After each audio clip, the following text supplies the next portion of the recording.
오늘 부활절인 만큼 부활에 대해서 좀 잠깐 이야기해보려고 합니다. 그러니까 현대 신학에서는 이제 부활에 대해서 여러 가지 관점을 얘기하거든요. 그러니까 유명한 담론이 있고 유명한 논쟁들이 있습니다. 첫 번째 제가 오늘 소개할 논쟁은 두 가지 논쟁인데, 하나는 앤서니 플루나 게리 하버마스의 논쟁이고요. 두 번째는 그 톰 라이트, 제가 설교 때 자주 쓰죠. 톰 라이트랑 도미닉 크로산 논쟁이 있습니다. 그래서 이 두 가지 논쟁을 다 소개할 수는 없고 짤막짤막하게 이들이 어떤 지점에서 부활을 얘기하고 있는지 한번 보려고 합니다. 첫 번째는 이제 크로산의 입장인데요. 부활은 신화다라고 보는 입장입니다. 이 입장은 예수님의 부활을 역사적 사실로 보지 않습니다. 초대교회 공동체가 신앙을 전하고자 만든 어떤 상징적 이야기로 해석한 거죠. 교회에서 만든 스토리다. 실제로 부활이 일어난 건 아니고 예수님의 정신이나 가르침, 그런 이야기들이 제자들 안에 계속 살아있게 만들고 이를 신학적 언어로 표현했다는 겁니다.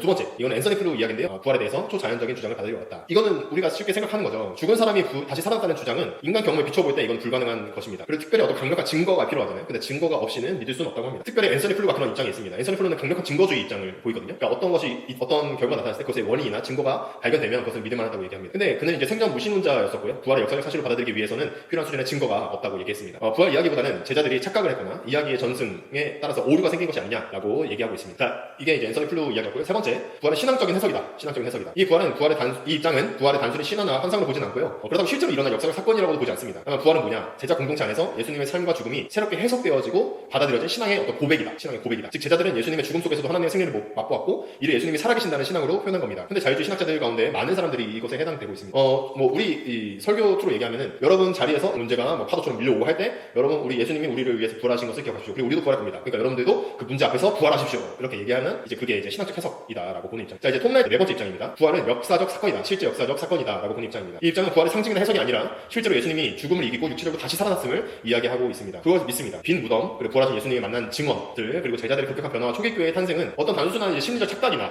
체험으로 설명될 수는 없고 부활이 실제로 일어난 사건이라는 어떤 증거로 본다는 것이 이들의 입장입니다. 세상을 말합니다. 이제 증명할 수 없는 걸 어떻게 믿냐? 죽은 사람이 다시 살아났다는 것을 경험적으로 말이 안 된다. 근데 기독교 신앙은 맹목적이거나 무조건적인 믿음에 기초하는 것은 아닙니다. 오히려 인간이 저희들이 세상을 인식하는 아주 기본적인 방식과 깊이 연결되어 있습니다. 제가 철학자 한 명을 소개할 건데요. 철학자 엘빈 플랜팅커라고 있습니다. 이제 기독교 철학자이면서도 철학계에서 엄청 유명한 사람입니다.